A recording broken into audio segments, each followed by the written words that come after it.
Welcome back to the Deep Dive. Today, we're opening a file that, I'll be honest, I did not expect to find nearly as fascinating as I did. On the surface, we're looking at a very, very specific trade, the chimney sweep industry. It sounds incredibly niche, doesn't it? Almost archaic. It does. You hear chimney sweep, and you immediately think, soot, top hats, maybe a little Dick Van Dyke dancing on a roof. Right, Mary Poppins. Exactly. It feels like this quaint old world thing. Yeah. But the documents and the research we're analyzing today tell a completely different story. They paint a picture of an industry that is actually a perfect laboratory for understanding economics, human psychology, and what we're going to call the physics of success. It really is a masterclass. I mean, we are not just talking about how to clean a flue or install a liner. No. We're talking about the fundamental mathematical laws that govern why some businesses become empires and others, well, they struggle just to keep the lights on.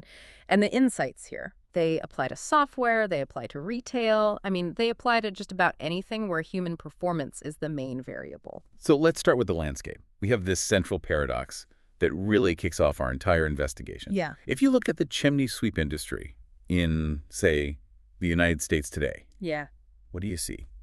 You see a fractured, almost polarized landscape. The vast, overwhelming majority of the industry is comprised of what you might call cottage operations. Okay. This is the guy with one truck, maybe two trucks if he's doing well. He's the owner, but he's also the guy on the roof. Right. He's answering the phone, doing the books. He's doing everything. He sweeps the chimney, the classic owner-operator. The backbone of the trade, it's real. Exactly. And that makes up the bulk, the huge, huge majority of the market. But then you have these rare, extreme exceptions. And these are the big guys. These are the giants. You have companies with 50 trucks, huge fleets. They've got dominant market share, multi-million-dollar revenues. They look more like logistics companies than chimney sweeps. And the natural assumption, the one I think most of us make instantly, is that the guy with 50 trucks has won. He's cracked the code. Bigger is better, right? Of course. If you have 50 trucks, you must be 50 times as successful as the guy with one. That is the assumption. We equate scale with success. We see the big fleet. We see the ads. We equate that visibility with profitability. But the data we're looking at today, it challenges that narrative in a really profound way. How so? It suggests that for many of those large companies, that scale is actually a trap. We're calling it the profit trap. Walk me through that. How can having 50 trucks on the road possibly be a trap? I mean, that sounds like the American dream. It all comes down to the fundamental difference between vanity and sanity. Vanity and sanity. Gross revenue, that big top-line number, that's vanity. It's great for bragging rights. Sure. We did $10 million this year. It feels good to say that at a cocktail party, right? But net profit, what is actually left over after all the chaos, the payroll, the insurance, the fuel, the broken equipment, the lawsuits, that is sanity. Sanity is what you can actually take home and spend. Precisely. And what the data shows pretty clearly is that a bloated, inefficient 50-truck operation often generates a lower net profit percentage, and sometimes even less actual cash in the bank than a tight, elite 4-truck operation. Wow. That is wildly counterintuitive. So you're telling me a massive headache of an organization might yield less take-home pay for the owner than a really small, specialized team? Yes, because you can't scale a broken system. It's a fundamental rule. If your margins are thin because of inefficiency, scaling just magnifies the inefficiency. You're just scaling your problems. You are just scaling your problems. Instead of one headache, you have 50. Instead of one truck breaking down, you've got one breaking down every other day. If your per truck profit is low, adding more trucks just adds more work for the same or even a lower return. So to help us navigate this and really understand why this happens, we're leaning heavily on the work and the analysis of one particular source, Ray Gessner. And we should probably establish who this is because his background is the lens we're using today. He's not some outsider. No, absolutely not. Ray isn't a consultant who read a book about chimneys and decided to write a theory. This guy is a veteran. He has over 27 years in the trenches. 27 years. He's been an owner-operator himself. He's managed fleets and this is the key part. He has employed over 400 technicians in his career. 400. Wow. That's a massive sample size for observing human behavior in a specific domain. It is, and that's what makes his perspective so unique. He didn't just employ them, he studied them. He tracked the data. He was obsessed with knowing why Technician A brings in $300,000 a year and gets 5-star reviews. While Technician B? While Technician B, with the exact same training, the same truck, and the same territory, actually costs the company money. Ray is essentially a data scientist in work boots. And his core thesis, this is the big idea we are going to unpack for the next hour or so, is that the chimney industry does not operate the way we're all taught the world operates. Right. We're trained to think in terms of averages, the bell curve. The normal distribution, that comforting little hill shape where most people are clumped there in the middle. Exactly. But Ray's discovery, his big insight, is that this industry, and arguably high-performance business in general, it does not follow a bell curve. It follows something called a power law. And that distinction, I mean, it changes everything. It changes how you hire, how you manage, how you pay, and how you grow a business. Yeah. It's a complete paradigm shift. I want to spend some serious time here because power law is a term that, it gets thrown around in tech circles or economics. But I want to make sure we really understand the physics of it. Good idea. Most of us understand the bell curve intuitively. It's high school grading. It's human height. Height is the perfect example to ground this, I think. If you grabbed 1,000 men off the street and you measured them, most would cluster right around the average, say, 5'9", 5'10". Right. You'd have a few guys who are 5'5". You'd have a few who are 6'3". But you aren't going to find a man who is 2 inches tall. And you are certainly not going to find a man who is 500 feet tall. Absolutely not. The extremes are clamped. Nature limits the variance. Okay. That is what we call an additive system. Your height is the result of genetics plus nutrition plus environment. It all adds up to a result that is close to the average. The deviations are pretty small. But a power law, that is a different beast entirely. This brings us to a guy named Vilfredo Pareto. The father of the concept, yeah. Pareto was an Italian engineer and economist. This is back in the late 19th century. And he was looking at something that, on the surface, sounds incredibly boring. Land ownership in Italy. Right. He analyzed tax records, land registries, and he noticed a pattern that just did not fit the bell curve at all. It wasn't that most people owned a medium amount of land. Not even close. What he found was that roughly 80% of the land in Italy was owned by just 20% of the population. And then within that top 20%, the skew continued. It was fractal. So the top 20% of the top 20% owned most of that land. Precisely. A tiny sliver of the population owned almost everything, and the vast majority owned almost nothing. The famous 80-20 rule. That's where it comes from. But visually, this doesn't look like a bell at all. It looks more like an L shape or a hockey stick. You have this massive spike of low performers, or in his case, small landowners, and then a long, long tail stretching out to the right. That's the fat tail. That's where the giants live. And this isn't just some weird fluke with Italian land, right? This pattern exists everywhere. Oh, it's everywhere once you know what to look for. Earthquake magnitudes are a classic power law. It's called the Gutenberg-Richter law. Okay, how does that work? Well, think about it. There are thousands of magnitude 2 earthquakes every single day. We don't even feel them. They're the average.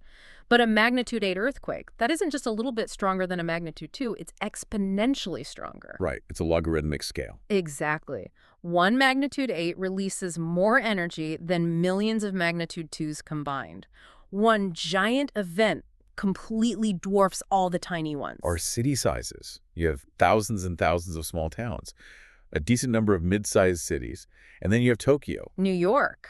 The megacities. Right. Exactly. Tokyo isn't just a big town. It's a completely different order of magnitude. And Ray Gessner's insight, the core of this whole thing, is that a chimney sweep business behaves like an earthquake or a city, not like human height. So why? What is the underlying mechanism that switches a system from a bell curve to a power law? Why isn't business performance just additive? It's the shift from addition to multiplication. Okay, let's unpack that. That sounds important. It's the whole key. In an additive world, inputs just sum up. Let's say your success is based on 3 skills.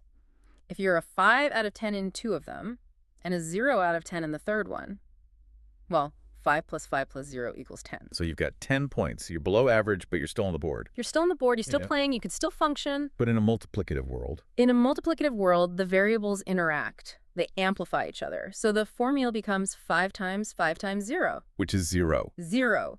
If any critical variable in that chain is a 0, the entire output collapses. It doesn't matter how good your other skills are. That's a terrifying realization. It is.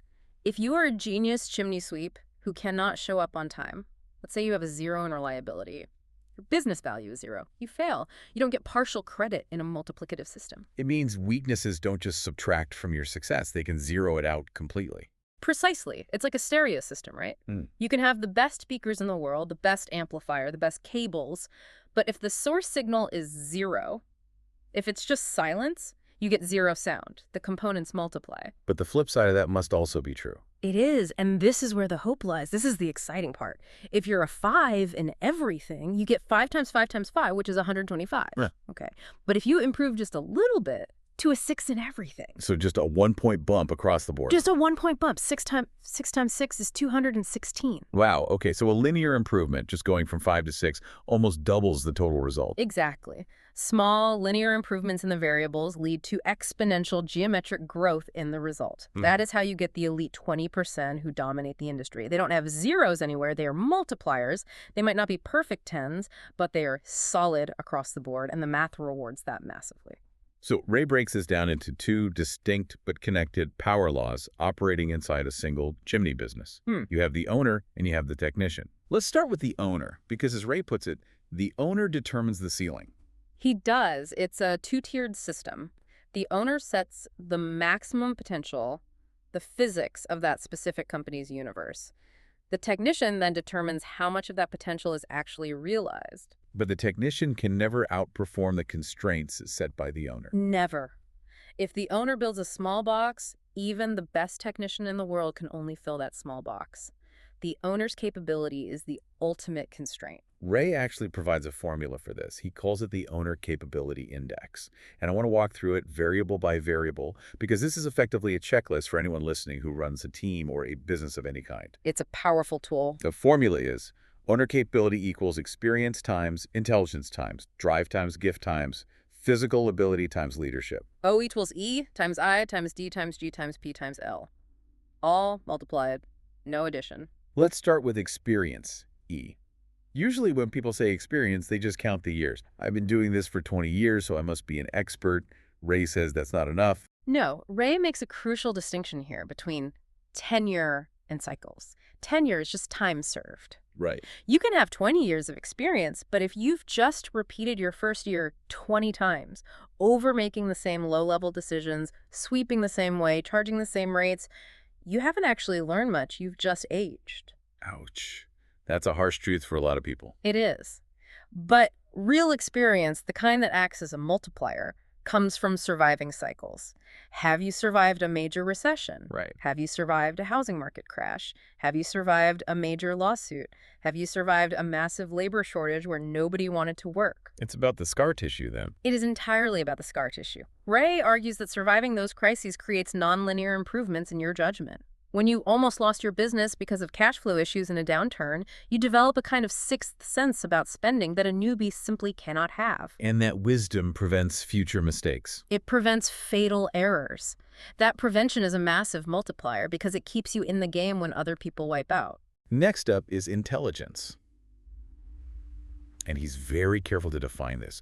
We aren't just talking about IQ or book smarts here. No, this is not about solving a crossword puzzle. This is specifically systems thinking. It's the ability to look at a problem and see the leverage point. What do you mean by that?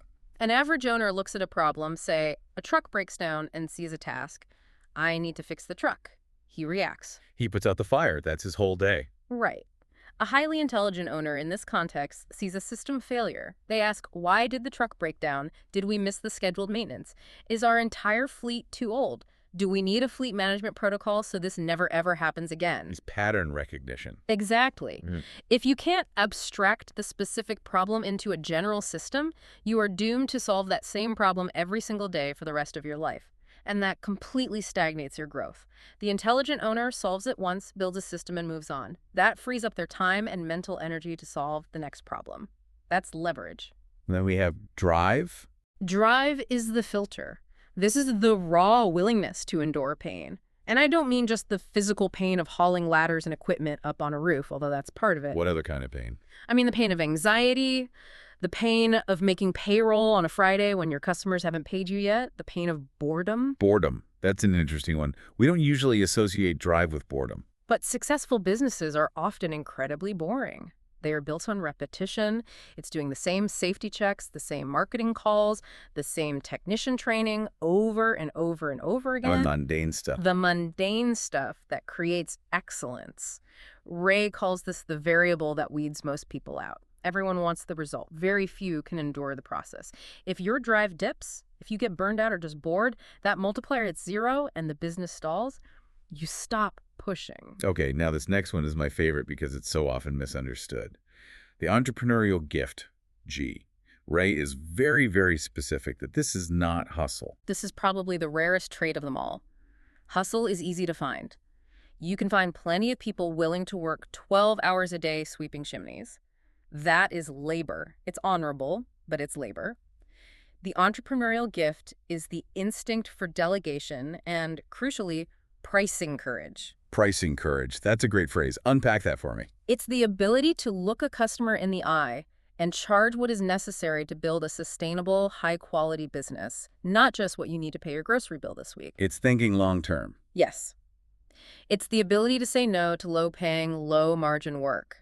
It's the mental switch that allows you to stop doing the work yourself and start building the organization that does the work. It's the difference between owning a job and owning a business. Precisely. Right. Without this gift, you are just a technician with a glorified title and more paperwork. You will never scale because you are the bottleneck. You're afraid to charge enough to hire someone who might even be better than you. And that leads directly into the paradox of physical ability. Ray suggests that being too physically gifted, being the strongest, fastest sweep, can actually be a trap for an owner. It sounds completely backward, right? You'd think the best athlete would run the best team. But the trap is reliance. If you are a physical beast, your default solution to every single problem is to use your own body. We're behind schedule. I'll just work faster. The new guy is slow. I'll just push him aside and do it myself. You become the hero of your own story. You become the hero, but you strangle the company. You delay building systems because your body can cover up the gaps in the system. But bodies break, and bodies don't scale. You can't clone yourself. So what does Ray see in the data? He has observed that owners who are slightly less physically capable early on in their careers are often forced to develop systems and hire good help sooner. Because they literally can't do it all themselves. Exactly. Their physical weakness forces them to build strength in the organization. The physical Superman builds a weak organization because he is the crutch everyone leans on. That is the competence trap. Finally, in the owner's formula, we have leadership, L. This is the glue that holds it all together. And for Ray, this is all about standards. He draws a really sharp distinction between a leader and a dictator. Okay. A dictator leads by fear, do it this way or you're fired. And fear hides failure. If your staff is terrified of you, they won't tell you when they crack a tile on the roof. They won't tell you when they nearly fell off a ladder. They hide it. And hidden problems compound. They get worse. Until they explode into a lawsuit or a catastrophic failure. A leader, on the other hand, creates an environment where standards are absolute. We do it this way every time, no exceptions, but the culture is safe enough for honesty. So a tech can say, boss, I messed up. And the leader's response is, okay, let's go fix it, and then let's figure out why it happened so it never happens again. That psychological safety allows the business to learn and improve and get stronger. Ray also ties all of this to the owner's personal financial condition. This isn't in the formula directly, but he says it acts as a backdrop for all decision-making. It's the sanity factor again, you know?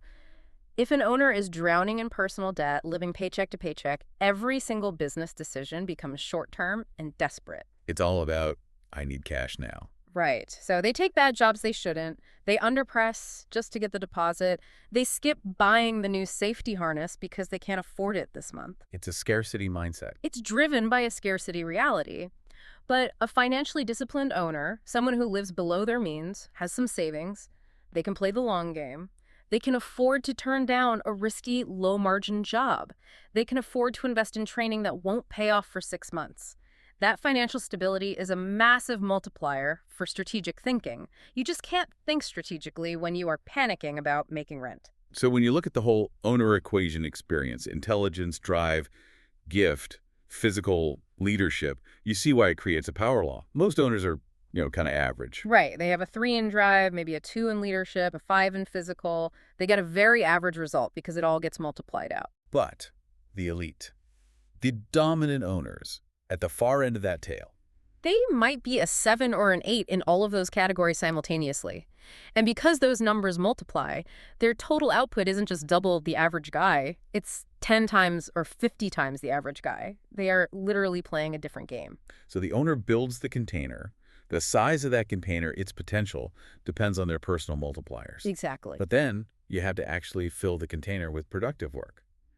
And that brings us to the second power law, the technician. This is where the rubber meets the roof. Or I guess the brush meets the flue. And Ray is very, very clear here.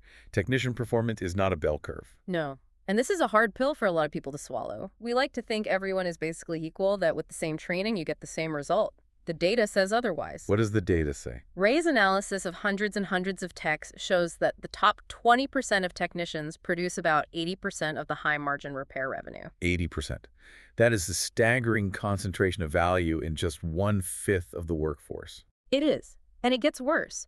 The bottom 20%, the low performers, are not just less productive. They are often negative value. What do you mean negative? They consume management time, they break expensive equipment, they cause customer callbacks, they damage the brand with bad reviews. A 0 in the technician column is worse than a 0. It's a negative number that drags the whole company down. Let's look at the technician formula that Ray proposes. It's output, skill times sales times judgment times reliability. Again, all multiplicative. A 0 in any one of those sinks the ship. I want to dive into the traits behind these variables. Let's start with learning behavior. This seems to be the root of skill. Ray identifies this as a huge, huge multiplier.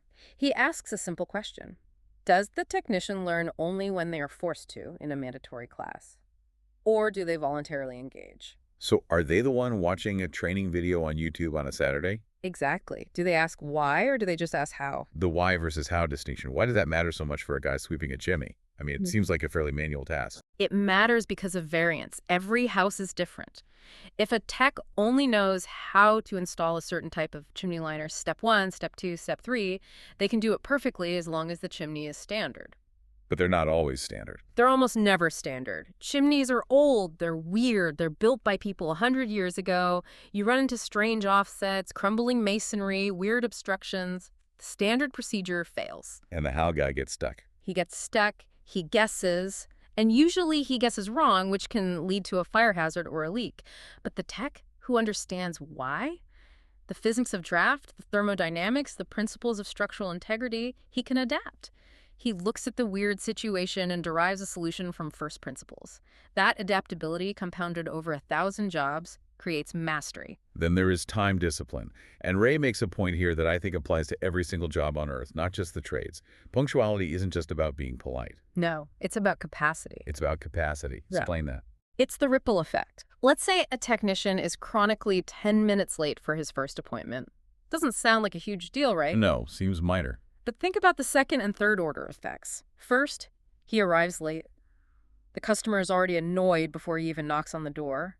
So now the sales friction is higher. He has to work harder just to get back to a neutral relationship. Okay. Because he's late, he feels rushed, so he rushes the inspection. Maybe he misses a cracked flue tile because he's moving too fast. So he misses the revenue opportunity and the safety hazard. Right. And because he rushes, maybe he knocks over a vase inside. Now he has a damage claim to deal with. And because of all this, he leaves that job late, which makes him late for the next job. The stress accumulates all day, his cortisol is up, his judgment goes down.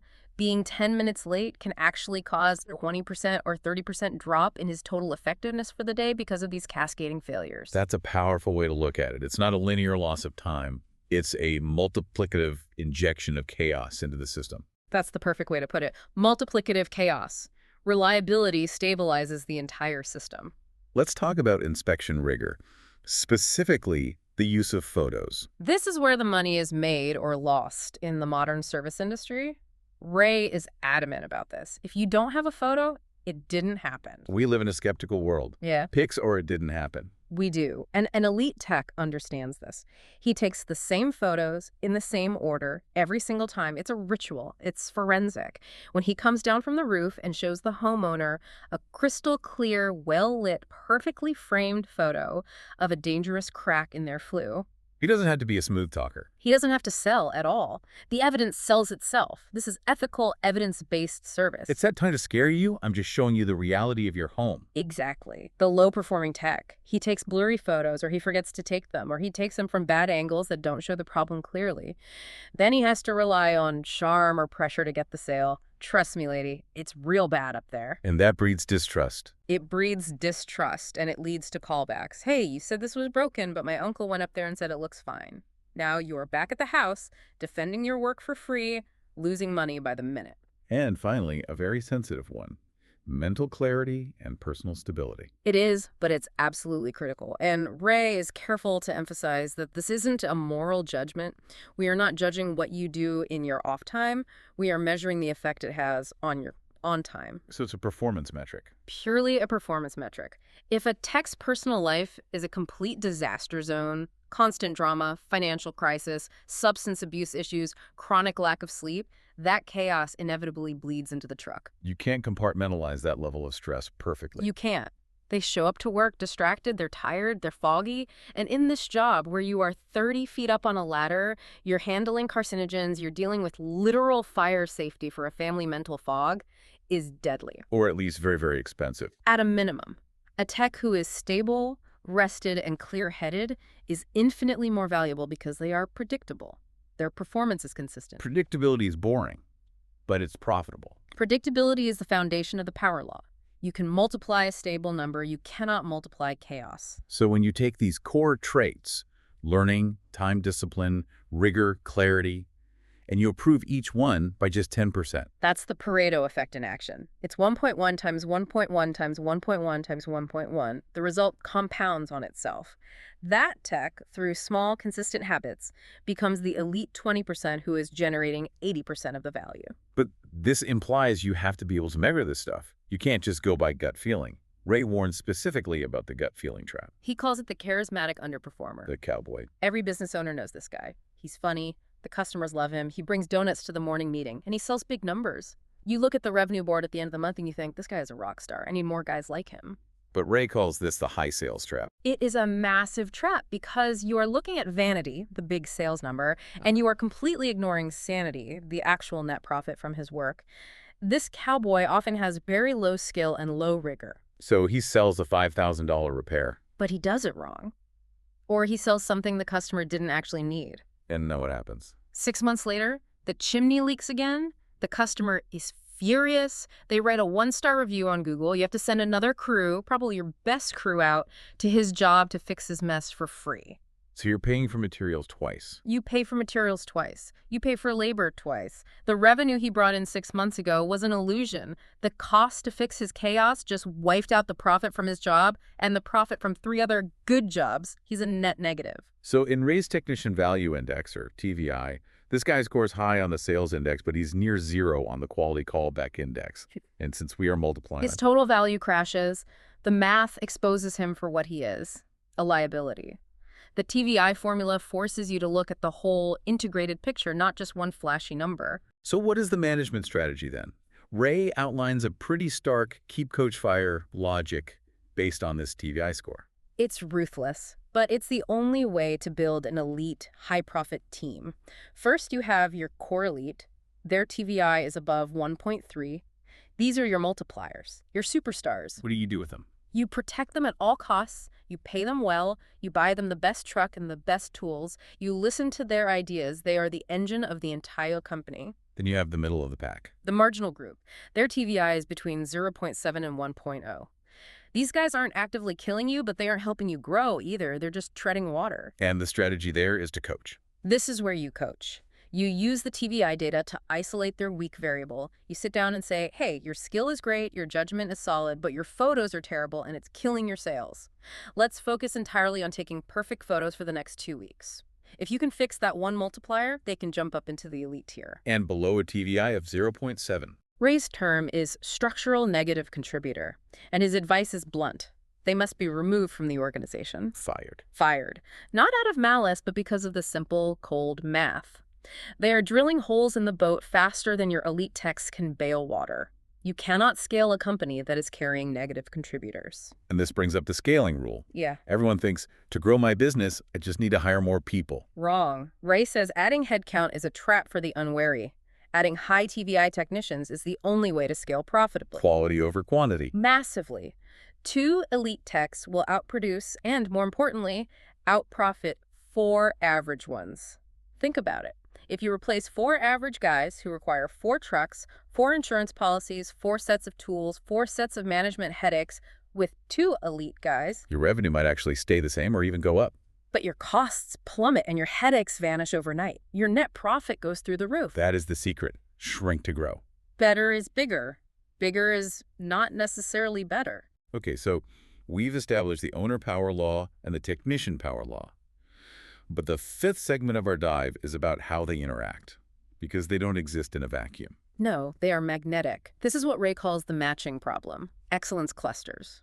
What does that mean, excellence clusters? It means that elite technicians will only work for elite owners. It's a natural sorting mechanism in the industry. Why, you'd think an elite tech could go work anywhere he wants. Why not go to a chaotic company and be the star, the big fish in a small pond? Because elite techs hate chaos. They are professionals. They crave systems. They want to know that the truck will start in the morning. They want to know that the schedule makes sense and isn't a mess. They want fair, data-driven metrics so they get paid accurately for their superior performance. They want a stable platform to perform on.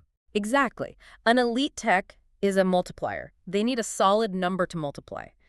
If an elite tech walks into a company and the owner is a cowboy, disorganized, emotional, financially unstable, the elite tech leaves after a week. He knows he can't win there. He can't multiply his skills in a zero multiplier environment. So weak owners actually repel high performers. They repel them like opposite poles of a magnet, and conversely, weak owners attract weak staff. It's a vicious cycle. The weak owner gets the guys who can't get hired at the good shops. Those guys cause problems, create callbacks.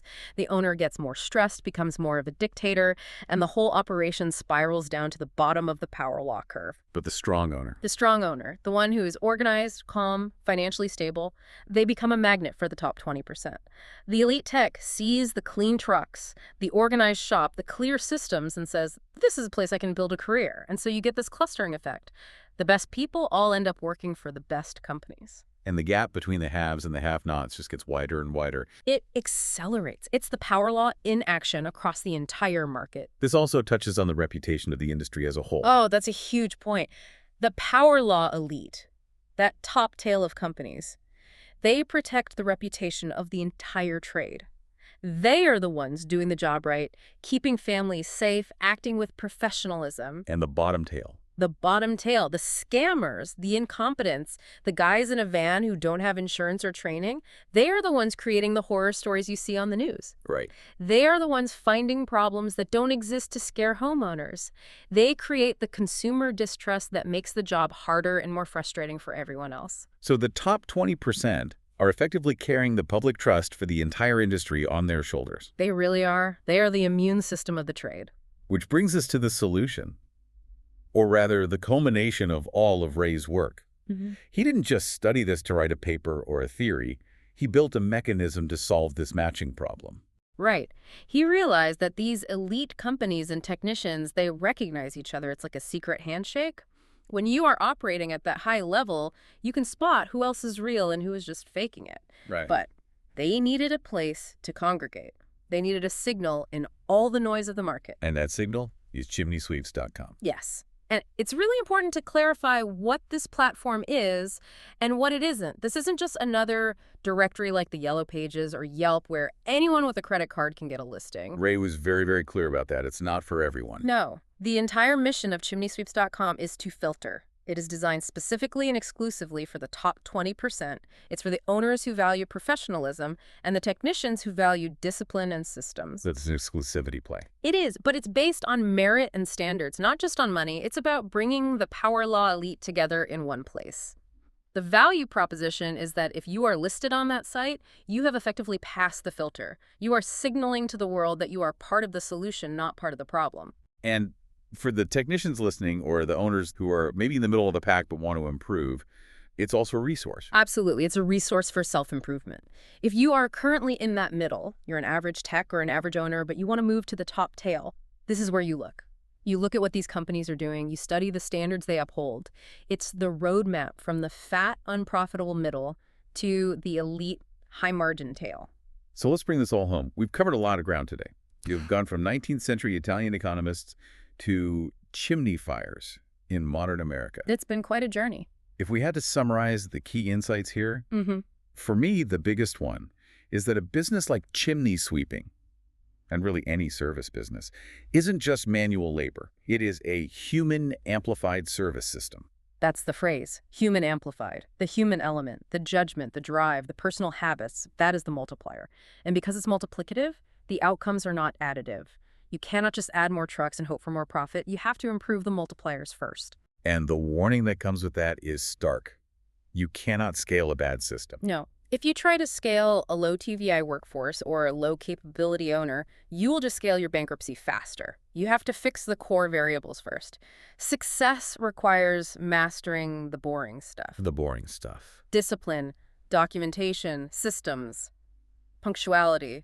That is where the exponential growth lives. It's not in the big, flashy sales moments. It's in the quiet, consistent, day-in, day-out application of high standards. Amen to that. So here's our final thought for you, the listener. And this is something to chew on, whether you are sweeping chimneys, writing code, or managing a coffee shop. The question is this. Are you betting on luck, which is the bell curve? Are you just hoping you happen to be slightly taller than average?